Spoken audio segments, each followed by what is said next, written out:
Барлықтарыңызға қайырлы күн қыздар. Бүгін сіздермен бірге өте дәмді әрі жасау жолы өте оңай салат дайындаймыз. Видеоның соңына дейін қараңыздар.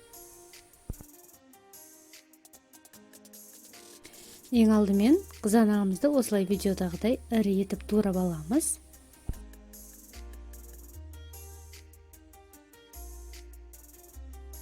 Ірімшігімізді де осылай турап аламыз ірі етіп. Сосын аскөктерімізді және де салат жапырақтарымызды осылай турап аламыз видеодағыдай.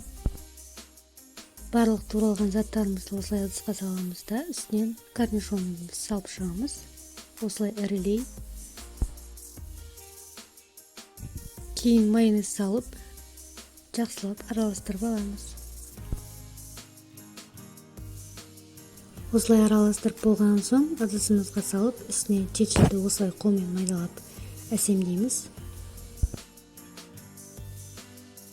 Міне қыздар, біздің салатымыз осымен дайын болды. Егер видео ұнаған болса, лайк басып, комментарий қалдырып, подписаться етуді ұмытпаңыздар. Барлықтарыңызға жасап көруге кеңес беремін.